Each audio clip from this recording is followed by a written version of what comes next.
नहीं इंसान, वो इंसान है ये। और कुरान तो ईमान बताता है इन्हें। ईमान ये कहता है मेरी जान है ये। ईमान ये कहता है मेरी जान है ये। तो जाने ईमान कौन है? अल्लाह के रसूल की जात।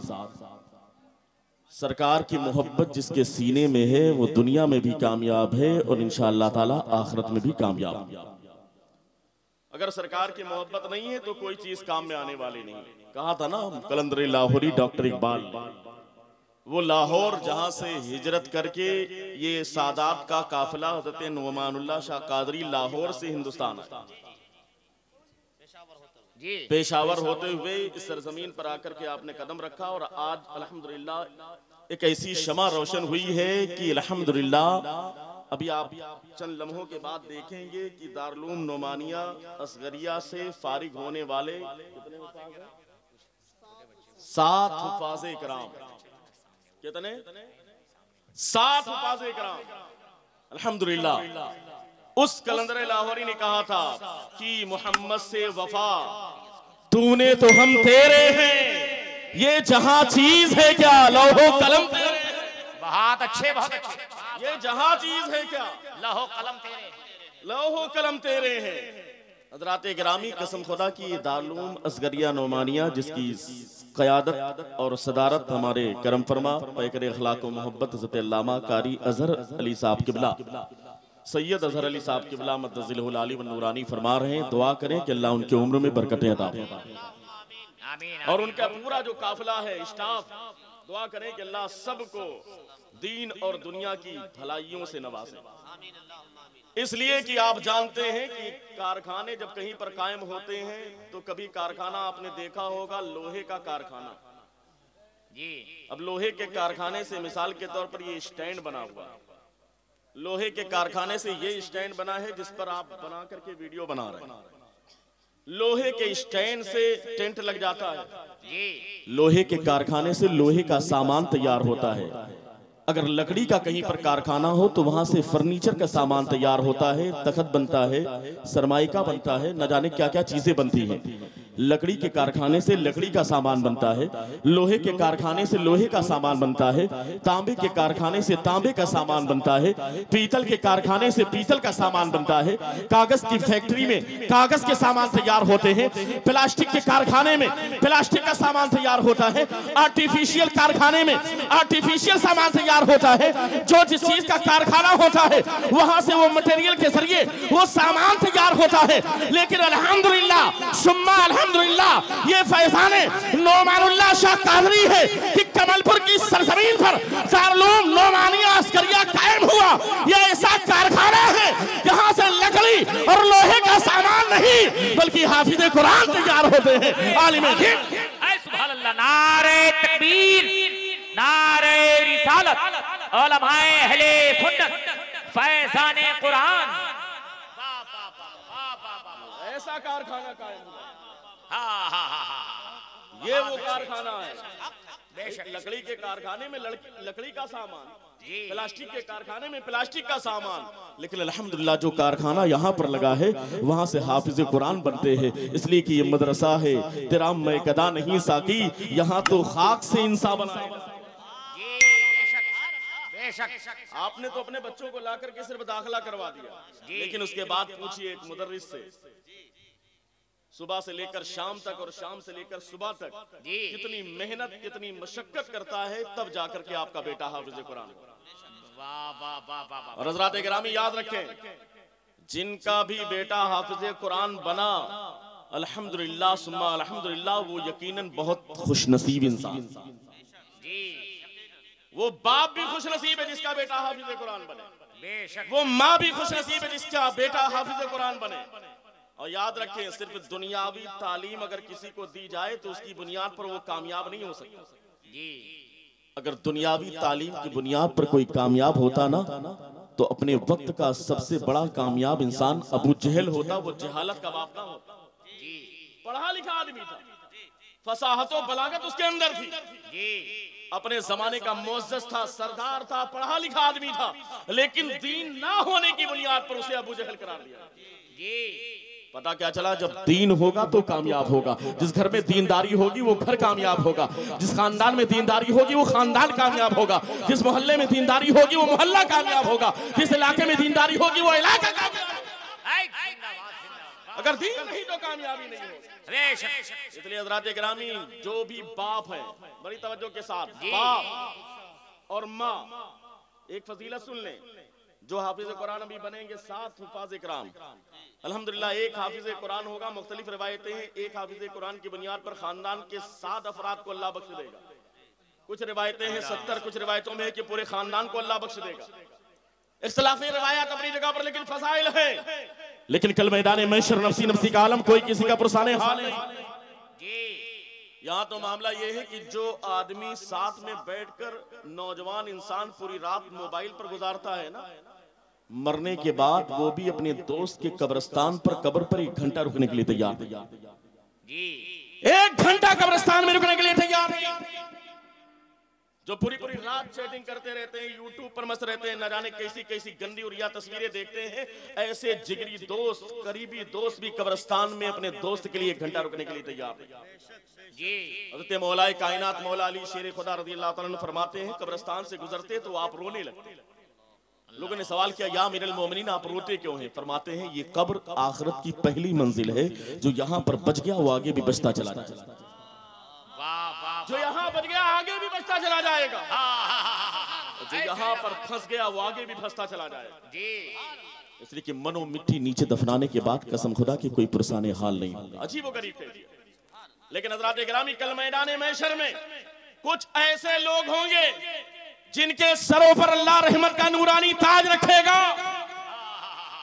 और ऐसा रहमत का नूरानी ताज कि उस रोशनी से पूरे का पूरा इलाका रोशन,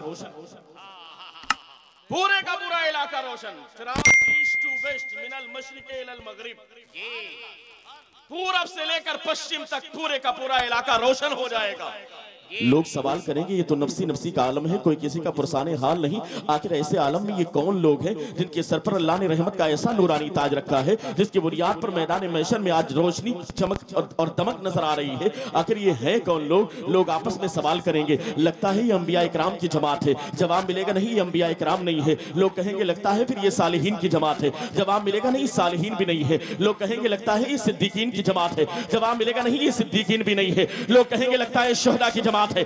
जवाब मिलेगा, नहीं ये शुहदा की जमात भी नहीं है। लोग कहेंगे लगता है अगवास की जमात है। जवाब मिलेगा, नहीं ये गौस की जमात भी नहीं है। लोग कहेंगे लगता है अख्ताब की जमात है। जवाब मिलेगा, नहीं अख्ताब भी नहीं है। लोग कहेंगे लगता है औताद की जमात है।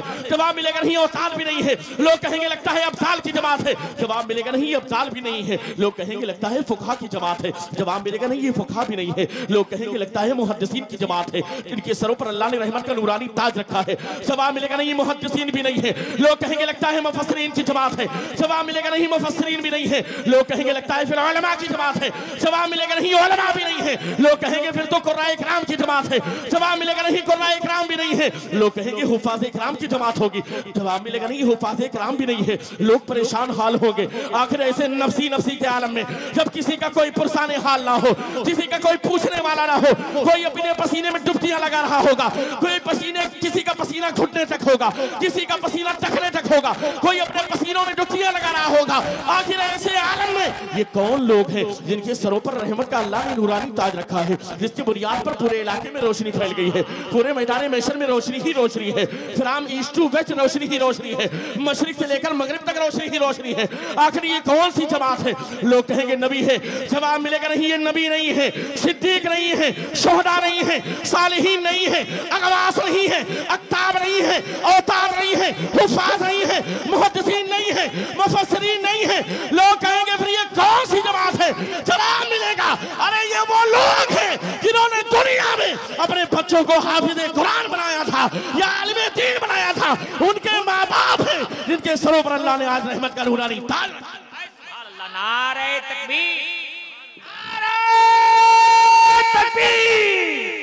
नारे रिसालत, उलमाए अहले सुन्नत, फैज़ाने नौमानी, नारे तकबीर, जिंदाबाद जिंदाबाद। जिनके बच्चे हाफिज कुरान होंगे या आलिम दीन होंगे, उनके माँ बाप के सरों पर अल्लाह रहमत का नूरानी ताज। बेशक बेशक। आप सोचे कितने खुश नसीब हैं उन हुफाज इकराम के वालिदैन जो आज दारूल नोमानिया असगरिया से फरागत हासिल कर रहे हैं। हाँ हाँ हाँ, है कि नहीं खुश नसीब? हमें दुनिया में भी इज्जत मिलेगी, कहा जाएगा ये हाफिज साहब के वालिद या आलिम साहब के वालिद, दुनिया में भी इज्जत। और कल मैदान महशर में जब कोई पुरसाने हाल ना हो, ऐसे आलम में अल्लाह रब्बुल इज्जत इन्हीं बेटों की बुनियाद पर जो बेटे हाफिज कुरान या आलिम दीन बनेंगे, अल्लाह रहमत का नूरानी ताज उनके माँ बाप के सरों पर रखे। बेशक बेशक। दारूल नोमानिया असगरिया में आने वाले, इस कॉन्फ्रेंस में आने वाले जितने भी हमारे भाई हैं, माए बहने, मैं उनसे गुजारिश करूंगा, ये दारूल इसीलिए कायम हुआ है कि यहाँ ज्यादा से ज्यादा अपने बच्चों को आप पढ़ाइए। और जो बनात है, लड़कियों का इदारा है, उसमें भी अपनी बच्चियों को पढ़ाइए। इसलिए कि अगर बच्चों में दीन होगा तो कसम खुदा की वो कामयाब होंगे। बेशक। अगर आप चाहते हैं कि आपका बेटा बड़े होने के बाद आपकी फरमाबरदारी करे, आपकी बात माने, आपकी खिदमत करे, तो कसम खुदा की बच्चों को दीन सिखाइए। दीन सिखाइए, और दीन सिखाएंगे तो इंशाअल्लाह ताला बेटे कामयाब होंगे। बेशक। और आपके फरमाबरदार भी होंगे। आपको किसी बाबा के पास जाकर के तावीज लेने की जरूरत पेश नहीं आएगी जी। वो भी आजकल बाबागिरी के चक्कर में लोग फर्जी लोगों के पास चले जाते हैं, जी, काफिरों के पास, ओझा सोखा के पास। और याद रखिएगा, अगर आप गए गैर के पास और आपने ये सोच लिया कि ये काम हमारा बना देगा, तो कसम खुदा की याद रखना, अगर वो ईमान वाला नहीं है और आप चले गए, आप अपने काम के लिए गए और आपकी नीयत ये है कि मेरे जाने से मेरा काम बन जाएगा, कसम खुदा की याद रखना, बड़ी जिम्मेदारी के साथ आपके ईमान का जनाजा निकल जाएगा। जी जी, खत्म हो जाएगा ईमान का जनाजा निकल जाएगा जी। इसलिए ज़रात गिरामी, अगर तावीज़ लेना भी है तो कोई अहले सुन्नत वल जमात के हाफिज कुरान या आलिम दीन या इमाम से तावीज़, और खुद इस लायक बनिए। दरूद पाक की कसरत कीजिए, दरूद पाक पढ़ेंगे तो इंशाअल्लाह ताला दरूद पाक की बरकत से बीमारों को अल्लाह शिफा अता फरमा देता है। और जिस तरीके से हमारे औलिया इकराम जिंदा हैं, पंडवा शरीफ की सरजमीन पर मखदूम अलाउल हक पंडवी जिंदा है। जिंदा है कि नहीं जी? बोलो हाथ उठा के जिंदा है कि नहीं? पीराने पीर मखदूम अकी सिराज आईने हिंद सादुल्लापुर जिंदा है कि नहीं? जी जिंदा। दिल्ली के निजामुद्दीन जिंदा है कि नहीं? कलियर के साबरे पाक जिंदा है कि नहीं? बेशक। बरेली के इमाम अहमद रजा खान जिंदा है कि नहीं? बेशक। मखदूम जो किचौचा के हैं वो जिंदा है कि नहीं? जी। अरे यार वो जिंदा है, उनका बदन भी महफूज है, उनका कफन भी महफूज है। बेशक। और अगर हम चाहते हैं कि हमारा भी बदन और हमारा भी कफन महफूज हो जाए, तो हम एक नुस्खा लेकर के जाएं, और वो नुस्खा ये है कि हम कसरत के साथ प्यारे आका पर दरूद पाक पढ़ें। जब अल्लामा किफायत अली काफी मुरादाबादी को फांसी के फंदे पर अंग्रेजों ने चढ़ाया, फांसी के फंदे पर अल्लामा किफायत अली काफी मुरादाबादी से अंग्रेजों ने पूछा कि आपकी आखिरी ख्वाहिश क्या है? होता है ना, आज भी पूछा जाता है, किसी को फांसी दी जाती है तो पूछा जाता है कि आपकी आखिरी ख्वाहिश क्या है? जी। अल्लामा किफायत अली काफी मुरादाबादी को फांसी के फंदे पर चढ़ाया गया, लेकिन वहां भी जाने के बाद जब उनसे पूछा गया कि आखिरी ख्वाहिश क्या है, तो जानते हैं जवाब क्या दिया? मेरी आखिरी ख्वाहिश ये है कि मैं सरकार की शान में नाते पाक पढ़ना चाहता हूं। सुभान अल्लाह, सुभान अल्लाह, सुभान अल्लाह, सुभान अल्लाह। नाते पाक पढ़ना चाहता हूं, सरकार की शान में नाते पाक पढ़ना चाहता हूं। यहाँ तो आदमी अगर सुन ले कि मेरा वक्त करीब आ गया है तो ना जाने कैसे कैसे ख्याल आएंगे। जी। अभी आपने देखा ना, तो सलाह जब पुलिस थाने के अंदर हजरत अल्लामा मुफ्ती सलमान अजहरी को बाकायदा रखा गया, तो वहां से भी उन्होंने यही कहा कि इंशाअल्लाह सब बेहतर हो। जी। जो मुजाहिद होता है वो डरता नहीं मौत से।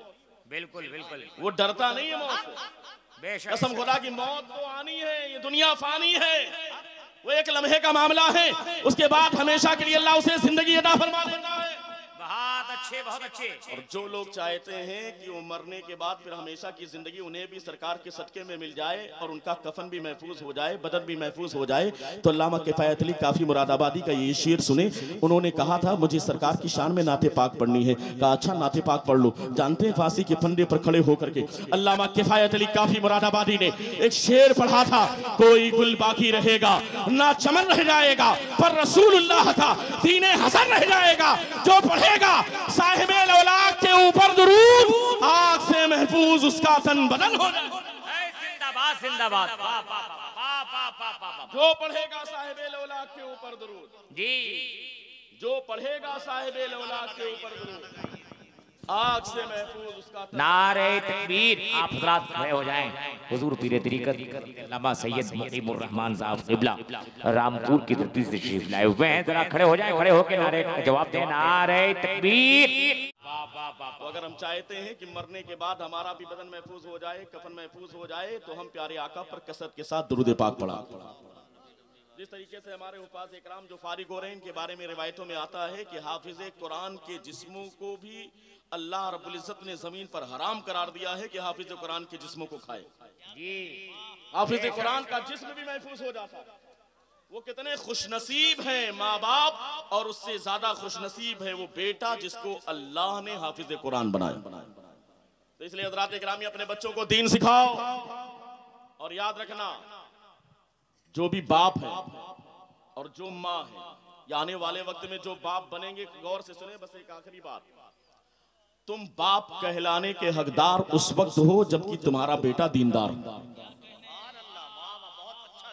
बाप कहलाने का हकदार उसी वक्त है जबकि बेटा दीनदार हो।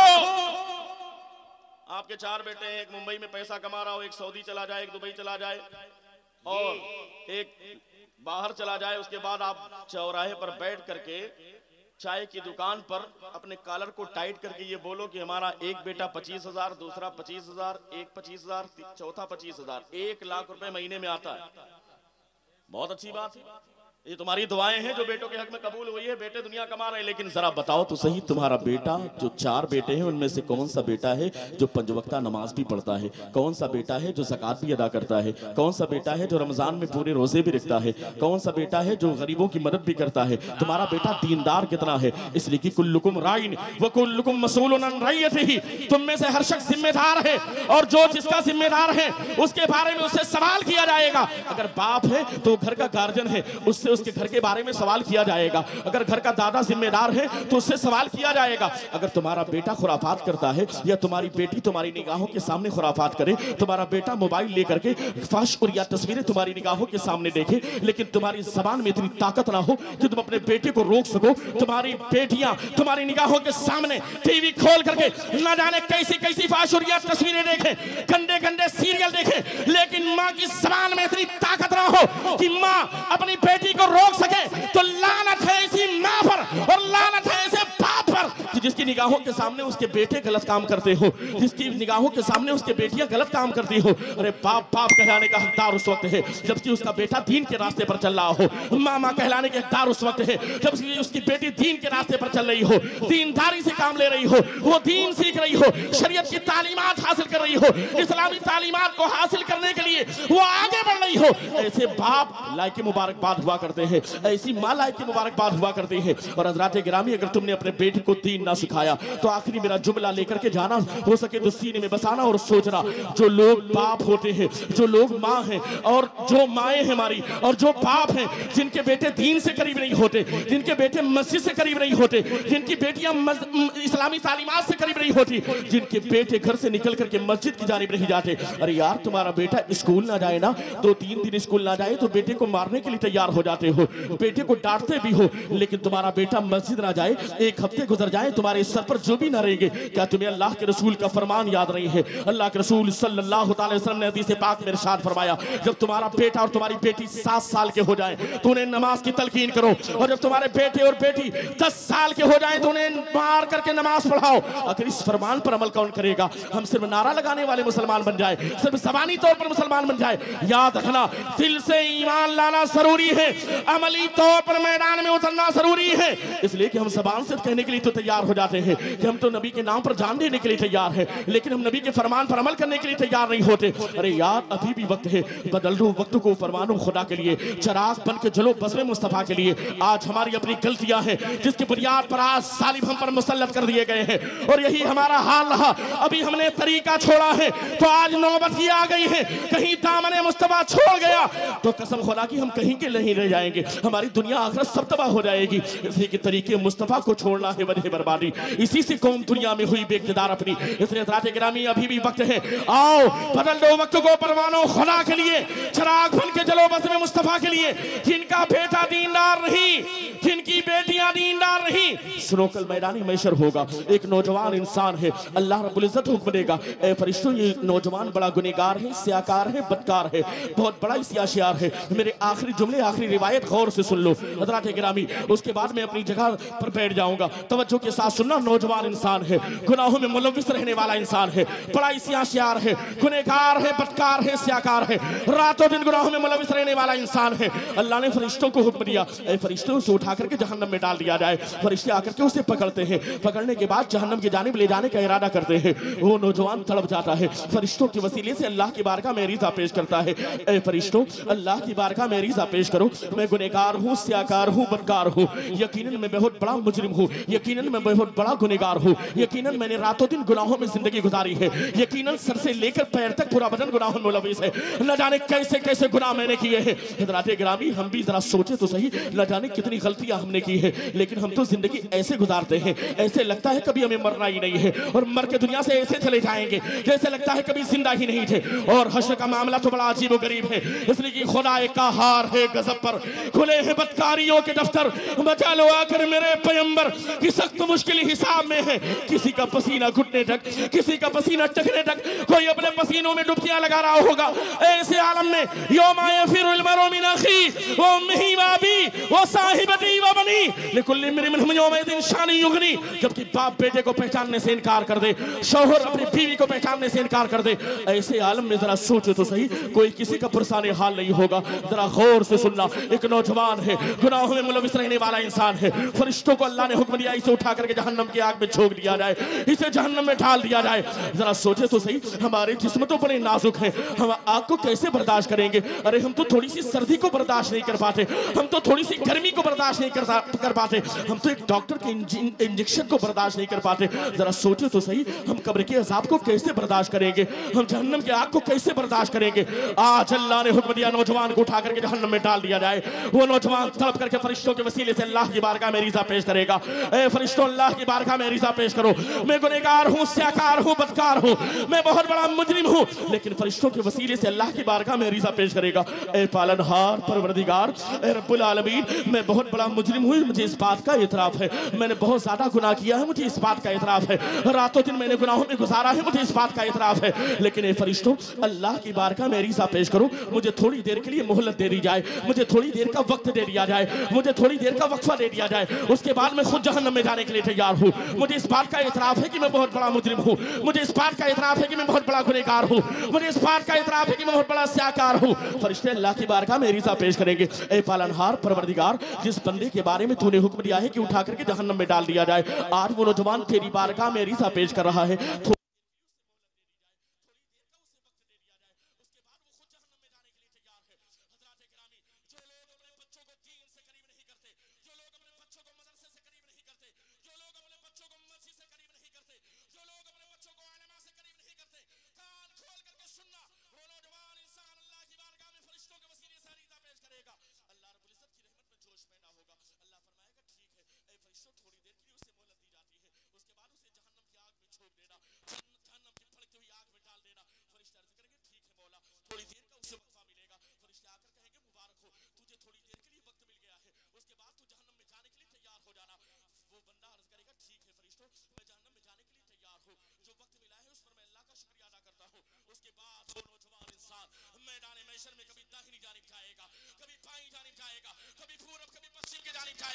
और वो तड़पता तड़पता अपने बाप के करीब पहुंचेगा, और जब अपने बाप के करीब पहुंचेगा तो एक रिवायत के मुताबिक अपने बाप के गिरेबान को, या अगर कपड़े नहीं होंगे तो अपने बाप के बाकायदा कंधे को पकड़ेगा, और वो नौजवान बेटा अपने बाप के कंधे को पकड़ करके घसीटता हुआ रब्बे कायनात की बारगाह में लाएगा, और लाने के बाद फरिश्तों के वसीले से अल्लाह की बारगाह में रिज़ा पेश करेगा। ए पालनहार, ए परवरदिगार, ए रब्बुल आलमीन, मैं गुनहगार हूँ, स्याकार हूँ, बदकार हूँ, स्याशार हूँ, मैं बहुत बड़ा मुजरिम हूँ, मुझे इस बात का एतराफ है, लेकिन ए मौला, अगर मुजरिम मैं हूँ तो मुझसे बड़ा मुजरिम ये मेरा बाप है जिसने दुनिया में मुझे दीन नहीं सिखाया, मुझसे बड़ा मुजरिम ये मेरा बाप है जिसने दुनिया में मुझे शरीयत नहीं सिखाई, मुझसे बड़ा मुजरिम ये मेरा बाप है जिसने इस्लामी तालीमात से मुझे करीब नहीं किया,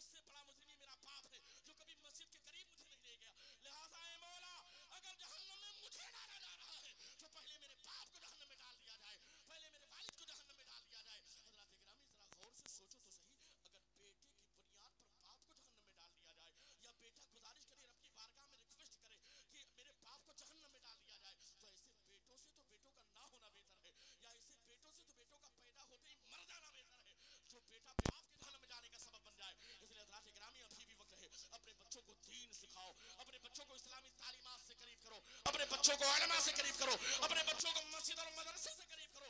दारुल नौमानिया अस्करिया में या अहले सुन्नत वल जमात के इदारे में अपने बच्चों को दाखिल करो और ज्यादा से ज्यादा दीन सिखाने की कोशिश करो। इसलिए कि अगर हमारी बच्चियों ने दीन सीख लिया, हमारे बच्चों ने दीन सीख लिया ना, तो कसम खुदा की हमारी कोई बच्ची कभी किसी गैर के हाथ पर अपने ईमान का सौदा नहीं करेगी। कसम खुदा की अगर उसके अंदर ईमान की चिंगारी होगी, शरीयत मुस्तफा उसके सीने के अंदर मौजूद होगी, कसम खुदा की हमारे घर की बच्ची करेगी लेकिन कभी भी अपने ईमान का सौदा नहीं करेगी। हमारा बेटा कभी भी अपने ईमान का सौदा करता हुआ नजर नहीं आएगा। इसलिए हज़रात गिरामी अभी भी वक्त है, बदल दो वक्त को परवानो खुदा के लिए, चिराग बन के जलो बज़्म मुस्तफ़ा के लिए। शरीयत की तालीमात हमारी कामयाबी की ज़मानत रखती है, इस्लामी तालीमात में ही कामयाबी है, निज़ाम मुस्तफ़ा में ही कामयाबी है, कुरान की तालीमात में कामयाबी है। इसलिए हज़रात गिरामी अभी भी वक्त है, आओ कुरान के करीब हो जाओ, अल्लाह की रस्सी को मजबूती से थाम लो, मस्जिद और मदरसे को आबाद करो ताकि हमारी दुनिया भी कामयाब हो जाए, हमारी आखिरत भी कामयाब हो जाए। न संभलोगे तो मिट जाओगे। ए हिंदी मुसलमानों, तुम्हारी दास्तां तक न होगी बाकी दास्तानों में। अस्तगफिरुल्लाह अस्तगफिरुल्लाह, सारे लोग मिलकर पढ़ ले। हम भी गुनहगार हैं, सियाकार हैं, न जाने कितनी गलतियां रात की तन्हाई में हमने की है। अल्लाह की रहमत तो पुकार कर कहती है, ए बंदे गलतियां तुझसे हुई है ना, परेशान ना हो। अल्लाह की रहमत पुकार कर रात में कहती है, दिन में गलतियां हुई है, आजा अल्लाह की रहमत के आगोश में आजा। रात में गलतियां हमसे होती है ना, सुबह अल्लाह की रहमत पुकार कर कहती है, आजा अल्लाह की रहमत के आगोश में आजा। आज अगर तू अल्लाह की रहमत के आगोश में आएगा, सच्चे दिल से तलब करके अल्लाह की बारगाह में तौबा करेगा, तो यकीनन अल्लाह हमारी तौबा को जरूर कबूल फरमाएगा। इसलिए कि हम तो माइल बकरम है, कोई साइल ही नहीं, राह दिखलाएं किसे, राह रवे मंजिल ही नहीं। आओ तलब करके कमलपुर के सरजमीन पर दारुल नौमानिया अस्करिया की इस कॉन्फ्रेंस में सालाना जलसे दस्तारबंदी में आने वाले तमाम हज़रात से मैं गुजारिश करूंगा, तलब करके अल्लाह की बारगाह में सच्ची तौबा करें। उलमा इकराम को गवाह बना करके सारे लोग मिल करके पढ़ें, अस्तगफिरुल्लाह अस्तगफिरुल्लाह अस्तगफिरुल्लाह रब्बी मिन कुल्लि ज़ंबि व अतूबु इलैहि, अशहदु अन ला इलाहा इल्लल्लाह व अशहदु अन्ना मुहम्मद अब्दुहु व रसूलुहु व आखिरु कलिमाति अल्हम्दुलिल्लाहि रब्बिल आलमीन।